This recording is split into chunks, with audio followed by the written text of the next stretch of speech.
So you mentioned human lives at stake, and health professionals are often in exactly that situation. Does the health professional community, health systems, the students who are taking this course, do we have unique responsibilities when it comes to addressing the issue of climate change and health? No, I think they do. And one thing I often tell students here is that one of the reasons that there has been the ability to seed so much confusion about climate change is that it can seem abstract. It requires some knowledge of science, and even with those pieces, with understanding the sort of abstract parts of it and the science of it, there's still uncertainty, and that opens the door to people really fueling these doubts.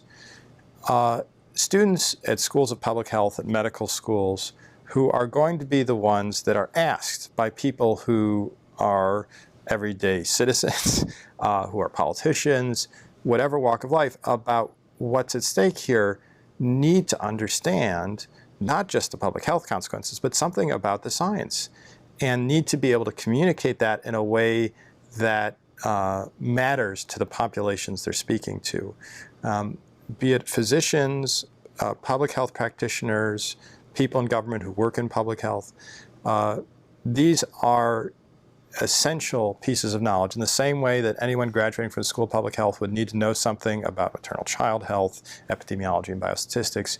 We must ensure that students understand what is at stake for health with climate change, what the causes of climate change are, what the solutions are, because at some point it's going to come to their plate, whether they want it to or not. And if they're not educated, if we're not educated and informed, who are they going to turn to? They're going to turn to the voices of deception, because I guarantee you they're going to be there, and they're there now. So I think it is absolutely critical that we ensure that our students understand that professionals who are in the field and have been working, who were not exposed to these issues when they were educated, have the opportunity to learn about them. It is critical. I think without that, we have a much harder road ahead.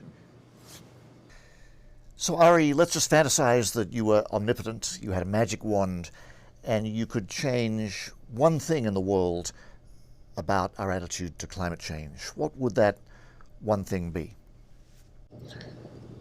I want to make sure I know exactly what purview I have with my magic wand. Are you talking specifically about a regulation, or can I go beyond that?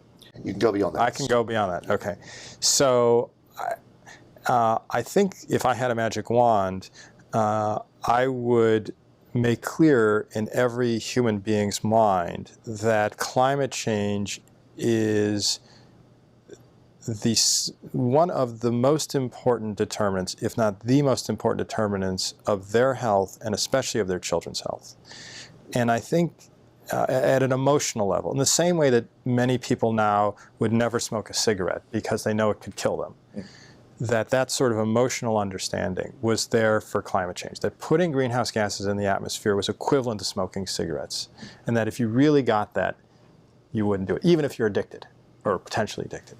And I say that as opposed to, I would love to see a carbon tax or a price on carbon, or lots more money on the table to provide for mitigation and adaptation, because as we've seen in Australia and potentially here in the United States, and the sort of ambivalence of places like Canada, which depending upon who's leading it, so forth and so on, that without that emotional underpinning and understanding, it will be very difficult to maintain the political will, because even though there are co-benefits and we're getting an increasingly clear understanding of what benefits us now, the truth is that the lion's share of the health concern is not just now, it's for centuries. And we as a species, we can't really put that in our worry pool, as Elke Weber at Columbia talks about. We can't really feel motivated by something that is going to unfold even, for our great-grandchildren. We're much more likely to do it now. And so, whatever the priority comes up, that might push climate change off the agenda, is going to continue to do that until we really have that emotional understanding. So, we can do that, and we've done that, but it's different for different people. It may be about energy independence for some people. It may be about children's health for some people. It may be about the health of elderly. It may be about water supply. So I think our challenge is to find the way to do that for specific populations. And not that that's easy at all, but that's, if I had my magic wand, what I would do with it. Well, thank you. No problem. I've been talking to Ari Bernstein about globalization, climate change, and health.